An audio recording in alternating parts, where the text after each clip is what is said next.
Eu não sou uma pessoa religiosa.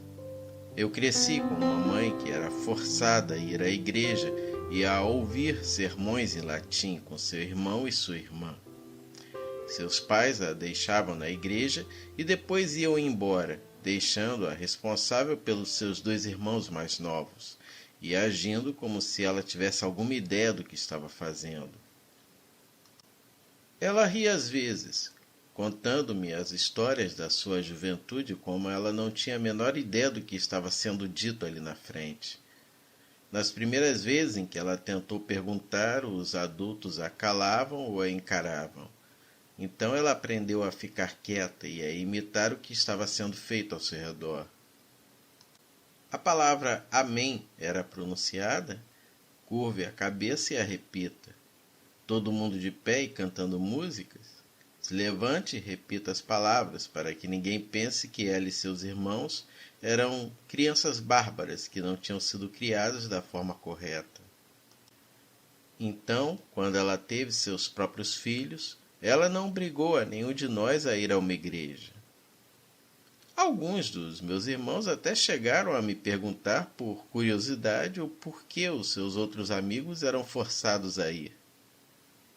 Estando no extremo sul, a igreja era algo obrigatório para todas as famílias em nossa cidade, mas nós éramos a exceção. Eu acho que alguns dos vizinhos achavam isso estranho, eles vestindo suas melhores roupas de domingo, enquanto nós estávamos brincando do lado de fora ou entrando no carro saindo para comer fora. Não vai mais à igreja? Eles perguntavam. Minha mãe ria, as chaves na mão, tilintando, enquanto ela entrava no carro e alegremente dizia a eles: Não, nós vamos comer panquecas. Eu nunca li uma Bíblia. Até tive uma. O meu avô insistiu em me presentear com ela. Colocou meu nome e data de aniversário na lombada em letras douradas brilhantes. Bem, talvez eu devesse ter lido. A coisa começou de uma forma boba. A cidade recebe estranhos às vezes. Ela não é uma cidade muito pequena. Tem mais ou menos umas 9.000 pessoas. Então, quando fui ao supermercado uma vez, não foi algo estranho ver pessoas que eu não conhecia. E eu não pensei muito quando vi o primeiro deles. Pelo menos eu acho que era um deles. Ele não estava vestido de uma forma exatamente estranha, mas algo nele se destacava. Talvez fosse o jeito que ele estava vestido, com uma camisa comprida de botão muito branca no meio do verão, ou seu cabelo comprido, que a maioria dos homens por lá não teria coragem de usar. De qualquer forma, ele chamou a minha atenção e estava apenas olhando para mim. Olhei de volta, tentando descobrir se nós nos conhecíamos do ensino médio ou de algum amigo de um amigo, mas ele era um completo estranho para mim. Então, eu apenas sorri, acenei e segui meu caminho. Peguei minhas compras, paguei, coloquei minhas coisas no carro e voltei para o meu apartamento. Pensei que era algo raro. Um cara que achou que me reconhecia por algum motivo e que possuía um senso de moda interessante. Mas continuou acontecendo. Não só ele, mas outros. Pessoas com roupas que não faziam sentido para o calor do verão. Camisas brancas abotoadas e sem sinais de suor. Eles também tinham luvas e umas calças compridas que me lembravam calças bocas de sino. Eu nunca conseguia ver seus pés. Eu poderia entender se houvesse uma nova tendência de moda ou algo assim, mas mangas compridas, roupas cobertas da cabeça aos pés não pareciam uma boa tendência para o verão, e sim para se conseguir uma boa de uma insolação. Ainda assim, tentei ser educada. Apenas acene para os estranhos e siga seu caminho. Achei que talvez fossem um bando esquisito de fãs seguindo alguma banda indie ou uma família que insistia em usar roupas parecidas. Eu não sabia. Eu mencionei isso para minha mãe, curiosa se ela tinha visto também, e ela riu. Apenas ignore, querida. Sempre que você os vir, apenas acene e siga o seu caminho. Não precisa ser rude. Foi isso que ela disse. Então, segui o conselho dela, até que finalmente um dia tive coragem suficiente quando vi mais um deles no supermercado olhando para mim. Eu me aproximei o suficiente para olhar as maçãs que estavam ao lado dele e perguntei: Você é daqui? Eu realmente não sei o que eu estava esperando, mas o que recebi em troca foi terrivelmente abaixo da expectativa. Ele apenas olhou para mim, com os olhos arregalados, e não falou absolutamente nada. Então eu tentei de novo, estupidamente tentando obter qualquer tipo de resposta. Se ele estava gostando do clima, se ele estava na cidade por muito tempo. Até perguntei se ele gostava de maçãs. E nada. Apenas aquele mesmo olhar vazio e sem piscar que me fez reunir o meu melhor sorriso e dizer a ele para que tivesse um bom dia. Eu nunca deveria ter falado com ele. De um dia para o outro, eles estavam por toda parte, o tempo todo.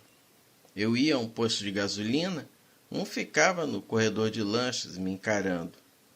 Dirigindo pela minha rua, um ficava parado na esquina, apenas movendo os olhos. Eles nunca se moviam, pelo menos não no começo. Moviam apenas os olhos. Eles não andavam ou viravam a cabeça ou nada do tipo. Só moviam os olhos. Cansada disso, depois de uma semana, fui até um que estava no meu caminho quando eu estava tentando dar um passeio noturno e perguntei: Quem é você? Por que há tantos de vocês? Esta era uma mulher. Ela olhou para mim como eles sempre fazem. Acho que eu estava apenas cansada de ver essas pessoas aleatórias com a mesma roupa em todos os lugares. Então eu toquei no seu ombro. Ou melhor, meus dedos mal roçaram a sua camisa branca antes dela ficar manchada de vermelho sangue.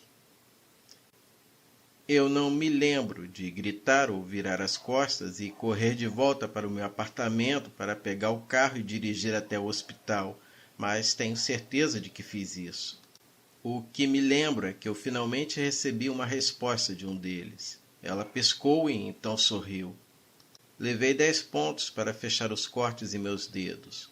5 para o meu indicador, 3 para o do meio e 2 para o dedo anelar. Não sei o que aconteceu. Tentar explicar para a emergência foi difícil, porque eles insistiram que o que quer que eu tenha feito tinha chegado até o osso. Depois disso, as coisas pioraram. Eles mudaram. Quero dizer, não era pelo andar, do jeito humano, normal, sabe? Mas eles começaram a deslizar pelo chão para me seguir. Eu ainda não conseguia ver os seus pés, e seus joelhos não dobravam ou eles faziam qualquer outra coisa, nem mesmo para tentar imitar uma maneira humana normal de andar.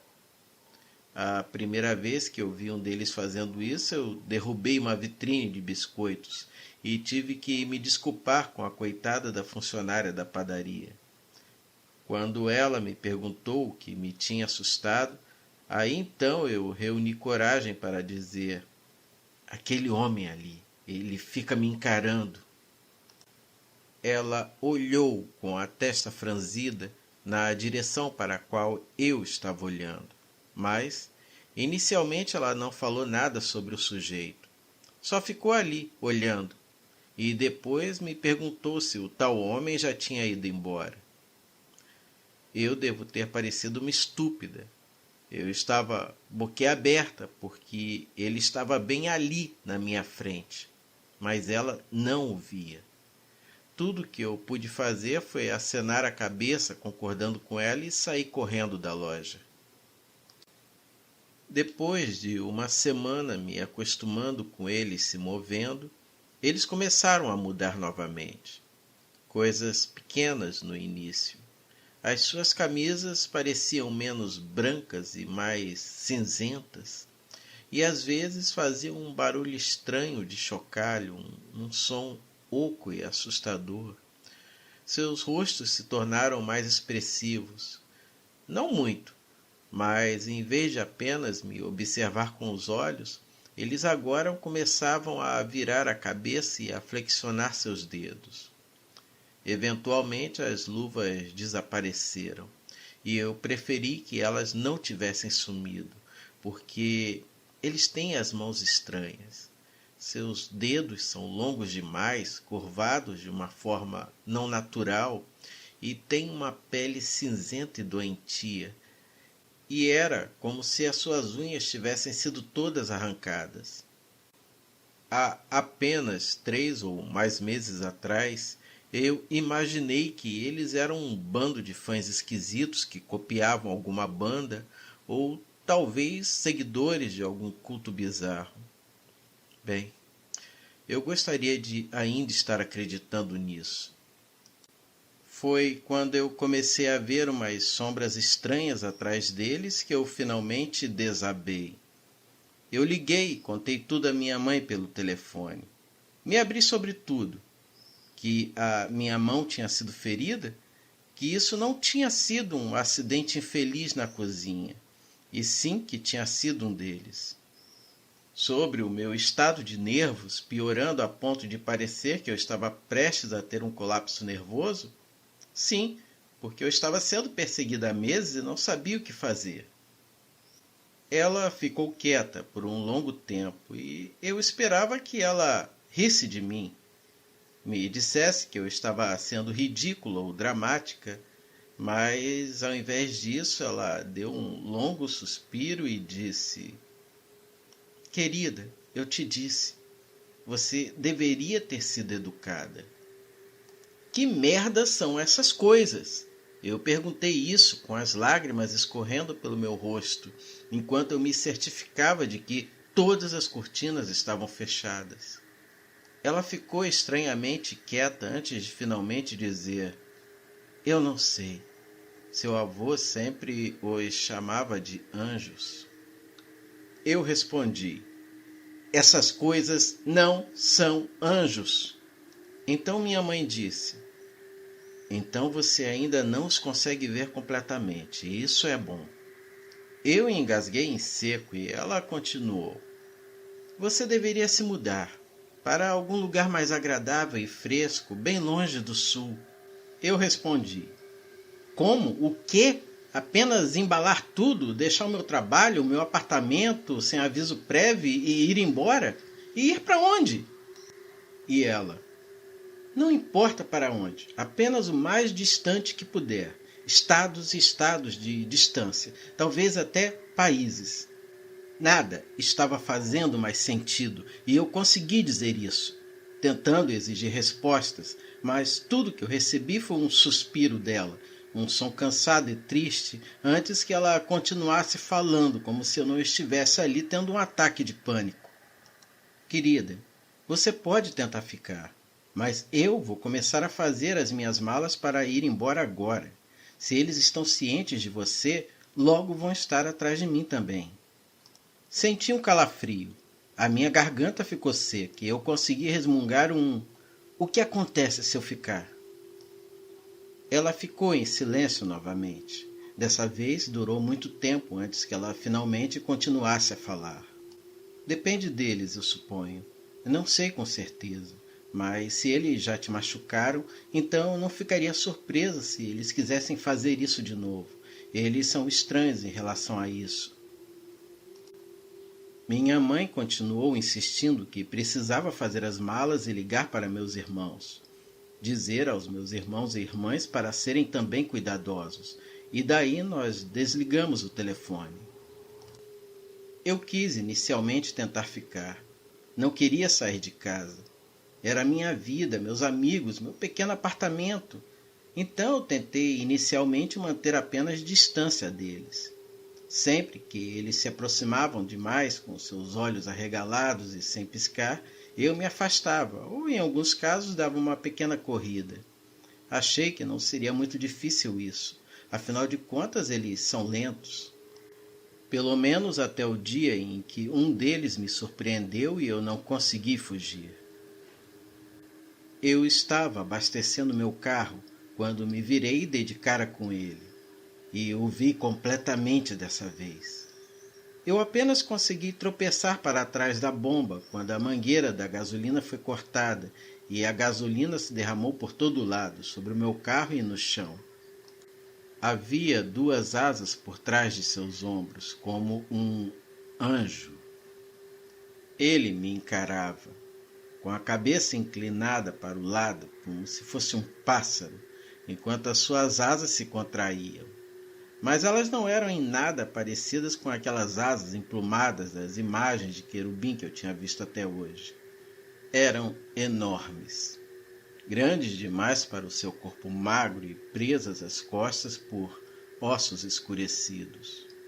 E o que deveriam ser penas macias eram uma espécie de ossos retorcidos com cores diferentes de branco, preto, vermelho, rosa, alguns parecendo apodrecidos e outros parecendo recém-cortados de algum animal. Eu olhei aquilo boquiaberta, quando então uma das asas cortou o ar e me deixou com uma camisa rasgada e o estômago sangrando. Abandonei meu carro e corri. Alguém me socorreu e me levou para o hospital. A ferida era superficial, disse um dos médicos, enquanto limpava a ferida e a remendava com um pouco de gás e me oferecia analgésicos. No momento em que cheguei em casa, e embora fossem as 3 da manhã, ainda assim eu liguei para minha mãe. Ela ouviu meu confuso relato do que havia ocorrido e eu terminei soluçando e perguntando: "Mãe, eu posso ir com você?" "Não", ela exclamou de forma dura e fria, antes de suspirar e continuar. "Não, você vai na direção contrária que eu estou seguindo, e eu estou seguindo na direção do estado de Washington." Eu perguntei: "Você não vai me dizer em que estado você vai parar?" E ela respondeu: "Não é seguro. Não me diga onde você também vai parar. Sugiro que vá embora agora ou no máximo em 1 ou 2 dias. E, querida, faça o que fizer, não ore. Você nunca fez isso antes, então não ouse começar a orar agora." Depois dessa conversa, eu ainda me questionei sobre tentar ficar. Pelo menos até eu olhar pela janela do meu quarto e os ver do lado de fora. Não apenas um deles, mas muitos. Alguns parados na rua, olhando para o meu apartamento. Outros nos telhados e pousados nas linhas telefônicas. A visão de alguns deles flutuando no ar com suas asas de esqueleto, que mais pareciam lâminas à luz da rua, foi o que me fez optar por fugir. Então, estou escrevendo isso como um aviso. Se você ver algumas pessoas como essas, que se destacam no meio da multidão, apenas sejam educadas. Não falem com elas. Apenas acenem, sorriam e sigam seu caminho. Eu ainda não sei o que eles são. Anjos? Com certeza eu não conheço nenhum anjo que tenha navalhas nas costas. De qualquer forma, estou fazendo as malas e indo embora agora. Mamãe diz que esse é o único jeito. Fugir o mais rápido que puder e nunca tente orar. Orar apenas faria com que eles me encontrassem mais rápido.